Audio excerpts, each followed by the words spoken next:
ایک درویش باغ میں رہ کر اللہ تعالیٰ کی عبادت کیا کرتے تھے۔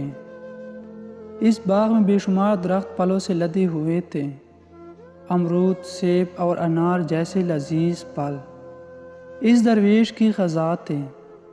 وہ پھلوں کے علاوہ اور کچھ بھی نہ کھاتا تھا۔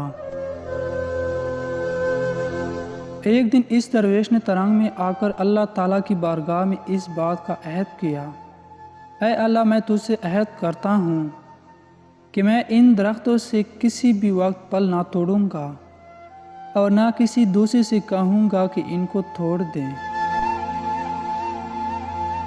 میں اس پھل کے علاوہ جس کو ہوا گرا دے کبھی کڑے درخت سے پھل نہ توڑوں گا۔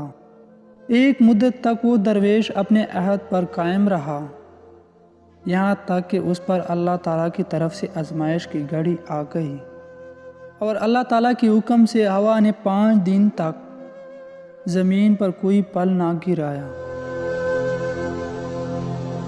5 دن تک بھوکے رہنے سے درویش میں صبر کی طاقت نہ رہی۔ اس نے درخت کی ایک شاخ پر کئی امرود لگے ہوئے دیکھے، لیکن صبر کرتا رہا اور اپنے آپ کو روکے رکھا۔ آخر بھوک اور کمزوری نے درویش پر غلبہ کیا۔ درویش نے شاخ کو نیچے جھکایا اور اپنے عہد کو توڑتے ہوئے امرود کے درخت سے پھل توڑ دیا۔ جیسے ہی درویش نے درخت سے پھل توڑا، امتحان میں ناکام ہو گیا۔ اتفاق سے اس دن چوروں کے ایک گروہ نے بے شمار سونا اور چاندی لوٹ کر باغ کا رخ کیا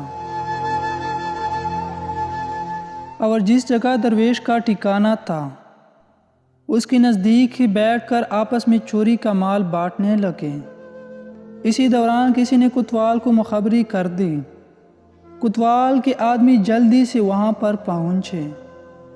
چوروں نے جب کوتوال کے آدمیوں کو دیکھا تو ادھر ادھر بھاگ دوڑ کرنے لگے، مگر جلد ہی پکڑے گئے۔ چوروں کے ساتھ کوتوال کے آدمیوں نے اس درویش کو بھی چوروں کا ساتھی سمجھ کر دھر لیا اور گرفتار کر کے کوتوال کے پاس پیش کر دیا۔ کوتوال نے سب کے ہاتھ کاٹ دینے کا حکم دے دیا۔ جلاد نے سب کے ہاتھ کاٹ دیے اور اس کے ساتھ ہی اس درویش کے ہاتھ کو بھی کاٹ دیا گیا۔ اچانک وہاں پہ ایک گھڑ سوار آیا اور اس نے جلاد کو ایک تپ پر رسید کرتے ہوئے کہنے لگا کہ یہ بزرگ تو اللہ تعالیٰ کے ابدال میں سے ہیں، تو نے اس کا ہاتھ کیوں کاٹ دیا؟ جلاد فوراً وہاں سے بھاگا اور جا کر کوتوال کو خبر دی۔ کوتوال ننگے پاؤں دوڑتا ہوا آیا اور درویش سے معافی مانگنے لگا، کہنے لگا کہ اے بزرگو، خدا گواہ ہے کہ مجھے علم نہ تھا، انجانے میں مجھ سے غلطی ہو گئی ہے، اس کی معافی دیتے۔ درویش نے کوتوال کی طرف دیکھا اور کہا، میں اپنا ہاتھ کاٹنے کا اصل سبب جانتا ہوں۔ مجھے پتا ہے میں نے گناہ کیا ہے اور جس کی مجھے سزا ملی ہے۔ میں نے اللہ تعالیٰ کے ساتھ کیا ہوا عہد توڑا اور اس کی سزا پائی۔